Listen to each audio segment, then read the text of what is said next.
معزز ناظرین و سامعین، السلام علیکم۔ مرنے کے بعد کیا ہوگا؟ ہر شخص، ہر زیرو، ہر انسان کی یہ خواہش ہے کہ اسے پتہ چلے کہ مرنے کے بعد کیا ہوگا اور انسان کے ساتھ مرنے کے بعد کیا ہوتا ہے اور روح کہاں رہتی ہے۔ یہ سارے سوال ہر زندہ انسان کے پاس موجود ہیں۔ ان کا جواب چلتے ہیں حضور نبی کریم صلی اللہ تعالیٰ علیہ وسلم کی بارگاہ میں اور ان کی احادیث سے اس کا جواب اخذ کرتے ہیں کہ آپ نے کیا فرمایا کہ مرنے کے بعد کیا ہوگا۔ اس سے پہلے چینل کو سبسکرائب کر لیں اور نوٹیفیکیشن آن کر لیں تاکہ آنے والی اسلامی معلوماتی اچھی ویڈیو آپ کو ملتی رہے۔ چلتے ہیں دوستو حدیث کی طرف۔ یہ صحیح سنن الترمذی شریف کی حدیث ہے۔ حضرت ابو ہریرہ رضی اللہ تعالیٰ عنہ کہتے ہیں رسول اللہ صلی اللہ تعالیٰ علیہ وآلہ وسلم نے فرمایا، جب میت دفن کی جاتی ہے تو اس کے پاس دو سیاہ گیری آنکھوں والے فرشتے آتے ہیں۔ ان میں سے ایک کا نام منکر اور دوسرے کا نام نکیر ہے۔ دونوں اس سے پوچھتے ہیں تم اس آدمی حضرت محمد صلی اللہ تعالی وسلم کے بارے میں کیا کہتے ہو؟ تو وہ وہی کہے گا جو دنیا میں کہا کرتا تھا، یعنی محمد صلی اللہ تعالی علیہ وسلم اللہ کے بندے اور اس کے رسول ہیں۔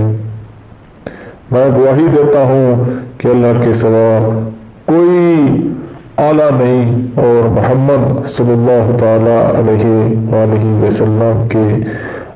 وسلم اس کے بندے ہیں۔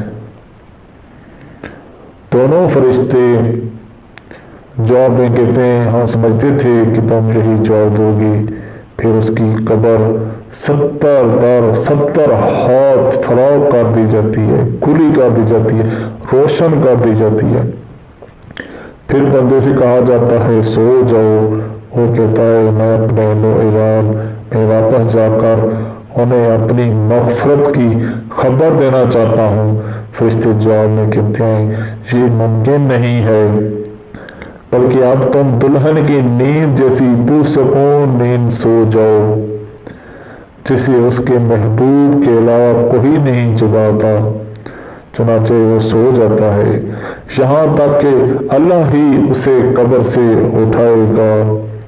اگر مرنے والا منافق ہو تو فرشتوں کے سوال کے جواب میں کہتا ہے محمد صلی اللہ تعالیٰ علیہ وسلم کے بارے میں بھی وہی کچھ کہتا ہوں جو لوگوں کو کہتے سنا، اس کے علاوہ میں کچھ نہیں جانتا۔ دونوں فرشتے کہتے ہیں ہمیں معلوم تھا تم یہی جواب دو گے۔